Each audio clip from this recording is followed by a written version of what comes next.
UP PCS की जो लोग तैयारी कर रहे हैं उन लोग को ये वीडियो देखना चाहिए। यूपी पीसीएस 2020 के टॉपर हैं ये, और इनकी कुछ टिप्स हैं यूपी पीसीएस की तैयारी करने वाले सभी छात्रों के लिए। स्टडी फॉर सिविल सर्विसेज आपको प्रोवाइड करता है बिल्कुल फ्री में प्रीलिम्स, मेंस और इंटरव्यू की तैयारी के लिए कंप्लीट वीडियो के सेट हैं, जो कि हमने प्लेलिस्ट में लगा रखे हैं। हमारे कुछ पेड कोर्सेज भी चलते हैं। आप चाहें तो मेंशन जो नंबर होते हैं फ्री टेलीग्राम जो हमारा ग्रुप है उसमें जाके आप उसको ज्वाइन कर सकते हैं। टेलीग्राम जरूर ज्वाइन कर लीजिएगा जो लोग भी स्टडी फॉर सिविल सर्विसेज के साथ तैयारी के लिए जुड़े हुए हैं। ऑल द बेस्ट है, जय हिंद। देखिए यूट्यूब में जितने भी लोग हमारे साथ हैं, ये वाला टेलीग्राम ज्वाइन करना है, इसकी लिंक डिस्क्रिप्शन में दी गई है। यहीं पे सारी अपडेट आपको मिलेंगे, फ्री पिक्स भी मिलेगा, सब कुछ यहीं पे मिलता है। पेड ग्रुप के लिए आप चाहे तो इन दोनों नंबर पे कॉल व्हाट्सअप कर सकते हैं, और या फिर मुझे डायरेक्टली व्हाट्सअप कर सकते हैं। वीडियो देख रहे सभी साथियों को मेरा नमस्कार। मेरा नाम खुशबू यादव है और यूपी पीसीएस 2020 परीक्षा में मुझे बाल विकास परियोजना अधिकारी का पद प्राप्त हुआ है। आज इस वीडियो के माध्यम से मैं अपनी स्ट्रेटेजी आप सभी लोगों के साथ शेयर करना चाहती हूँ, और साथ ही साथ study for civil services channel को बहुत बहुत धन्यवाद देना चाहती हूँ कि न केवल उन्होंने मुझे यह माध्यम प्रदान किया, बल्कि साथ साथ मेरी तैयारी में भी बहुत महत्वपूर्ण भूमिका निभाई। तो मैं अपनी स्ट्रेटेजी को 3 भागों में डिवाइड करूँगी, जिसमें प्रीलिम्स, मेंस और इंटरव्यू इस तरह से रहेगी। और यहाँ मैं एक बात का जिक्र ज़रूर करना चाहती हूँ, क्योंकि मैं मध्य प्रदेश राज्य से हूँ, इसलिए उत्तर प्रदेश के जो घटनाक्रम है, चाहे वो समसामयिक घटनाक्रम हो, चाहे वहाँ का स्टैटिक जो जानकारी है वो, उसके लिए मुझे एक ऐसे सोर्स की आवश्यकता थी जिस पर मैं टोटली रिलाई कर सकूँ। तो उसके लिए study for civil services channel ने बहुत ही महत्वपूर्ण भूमिका निभाई।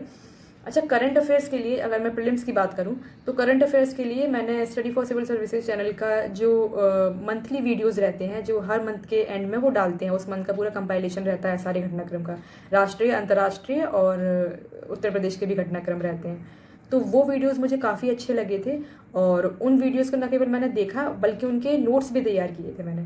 तो वो नोट्स करंट अफेयर्स के लिए मैंने टोटली फॉलो किए थे। उसके अलावा मैंने कोई और बुक या मैगजीन नहीं ली थी, क्योंकि सारे घटनाक्रम लगभग उसमें कवर हो जाते हैं। फिर मैं कहूँगी कि जीएस के लिए मैंने जो ज्ञान सर द्वारा एक प्लेलिस्ट तैयार कर दी जाती है हर एग्ज़ाम के लिए, तो यूपी पीसीएस के लिए भी उन्होंने एक प्लेलिस्ट तैयार की थी। उसमें कुछ पापा वीडियोस रहते हैं जो अलग अलग टॉपिक वाइज रहते हैं।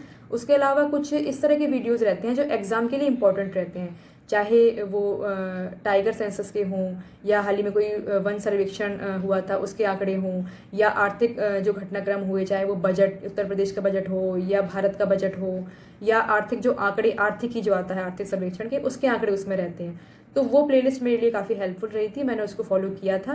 बाकी जो अलग अलग टॉपिक रहते हैं जो हम कभी कभी नहीं भी पढ़ पाते हैं अलग से, तो वो आपको सारे टॉपिक्स उस प्लेलिस्ट में मिल जाते हैं। यहाँ मैं मेंशन करना चाहूँगी, जैसे रामसर स्थल है, ओडीओपी है, साइंस के कुछ फैक्ट्स हैं, तो वो मैंने सारे वहीं से कवर किए थे।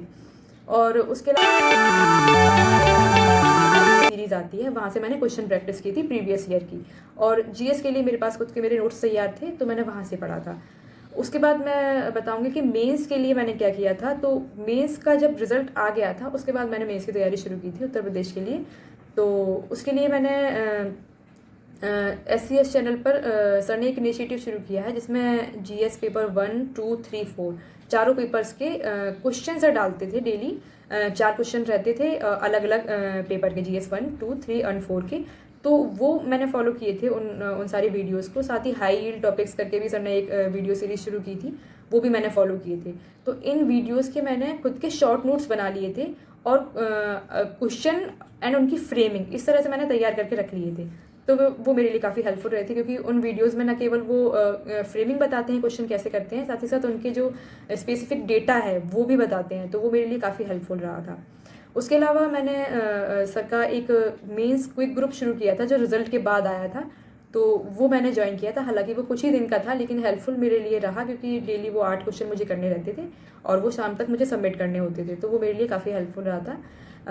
उसके अलावा जो मेंस के लिए भी सर की जो प्लेलिस्ट रहती है, उसमें जो हिंदी के जो वीडियो थे, हिंदी पेपर जो हिंदी का पेपर रहता है मेंस में, उसके लिए मैंने सर का वीडियो फॉलो किया था। उसमें जो पत्र लेखन से लेके जो शब्द और इस तरह के विलोम और ये सब चीज़ें रहती हैं, वो मैंने वहाँ से कवर किए थे। तो मुझे काफ़ी हेल्पफुल लगे वो वीडियोस। और इसके अलावा निबंध के लिए भी एक मैम है जो study for civil services channel में ही पढ़ाती हैं, उनके वीडियोस मुझे काफ़ी हेल्पफुल लगे थे। और उन्होंने टॉपिक वाइज उसको न केवल एलेबोरेट किया था, और जो न केवल करंट में जो टॉपिक्स चल रहे थे उन पर भी उन्होंने वीडियोस बनाए थे। तो मैंने उसको फॉलो किया था निबंध के लिए भी और हिंदी के लिए भी, और बाकी जीएस पेपर 1, 2, 3, 4 के लिए तो फॉलो किया ही था मैंने। फिर मैं कहूँगी कि इंटरव्यू के लिए भी मुझे सर की काफ़ी हेल्प मिली, क्योंकि सर ने एक इनिशिएटिव शुरू किया था, और उस इनिशिएटिव के तहत सर ने एक ग्रुप बनाया था। उस ग्रुप में सर ने न केवल जो इस बार मेन सेलेक्ट हुए हैं यानी जो इंटरव्यू दे रहे हैं वो लोग शामिल थे, बल्कि वो लोग भी शामिल थे जो 2018 और 19 की परीक्षा में सम्मिलित हुए और जिन्होंने क्लियर किया है एग्ज़ाम। तो वो हेल्पफुल मेरे लिए इस सेंस में रहा था, क्योंकि मेरा पहला इंटरव्यू था, और जिस तरह के क्वेश्चन वहाँ पूछे जाते हैं वो ट्रांसक्रिप्ट वहाँ शेयर की जाती थी जो प्रीवियस ईयर टॉपर्स हैं उनके द्वारा, और साथ ही साथ उनके द्वारा जो गाइडेंस दिया जाता था वो भी मेरे लिए काफ़ी हेल्पफुल रहा, क्योंकि वहाँ जो आयोग में जो प्रक्रियाएँ होती हैं या जो डॉक्यूमेंट्स वहाँ लगते हैं या किस किस तरह की और प्रक्रियाएं होती हैं वहाँ, उनके लिए मैं बिल्कुल इस ग्रुप की बहुत शुक्रगुजार हूँ कि न केवल उन्होंने मुझे गाइड किया, बल्कि कुछ ऐसे फ्रेंड्स भी मिले मुझे इस ग्रुप से जो साथ साथ तैयारी करके हम लोगों ने साथ ही एग्ज़ाम क्लियर किया। तो इसके अलावा अभी जैसे कि जब ये आफ्टर इंटरव्यू भी मैं कहूँगी कि जो लोग सिलेक्टेड हुए हैं उनके अलग अलग अपने ग्रुप या इससे संबंधित जितनी भी पोस्ट है उनकी भी जानकारी मुझे इस इंटरव्यू से मिल रही, इंटरव्यू गाइडेंस ग्रुप से मिल रही है। तो इसके अलावा मैं एक चीज़ और आप सब लोगों के साथ शेयर करना चाहती हूँ कि लास्ट ईयर भी यही था, कोविड का जो चल रहा है इस समय, जो अनिश्चितता का दौर है, लास्ट ईयर भी यही था, इस ईयर फिर से ये दौर शुरू हो गया है। तो मैं कहना चाहूँगी कि आपको इस समय भावनात्मक रूप से भी स्ट्रांग होने की ज़रूरत है, न केवल अपनी प्रतिरोधक क्षमता बढ़ाने की, बल्कि भावनात्मक रूप से भी आपको स्ट्रांग होना चाहिए, क्योंकि लास्ट ईयर जो स्ट्रेस होता है एज अ स्टूडेंट हम लोगों के ऊपर, जो जिस तरह की एग्ज़ाम हैं और इस महामारी के दौरान ये कैंसिल हो रहे हैं और आगे बढ़ रहे हैं, तो इस समय पेशेंस की बहुत ज़्यादा ज़रूरत रहती है। तो मैं कहूँगी कि अपना स्ट्रेस जो है उसको आप मैनेज करें, अपनी दिनचर्या में व्यायाम, प्राणायाम, ये सब चीज़ें भी शामिल कर सकते हैं। बाकी हार मत मानिए और स्ट्रॉन्ग रहिए, डटे रहिए, परिश्रम कीजिए, क्योंकि जो परिश्रम करता है उसी को ही सफलता मिलती है। तो मेरी तरफ से आप सभी के लिए ऑल द बेस्ट है। आज नहीं तो 2 महीने बाद से ही एग्ज़ाम तो होने ही हैं, तो आप अच्छे से तैयार कीजिए और अलर्ट रहिए और स्वस्थ रहिए और खुश रहिए। मेरी तरफ से आप सभी के लिए ऑल द बेस्ट है। धन्यवाद।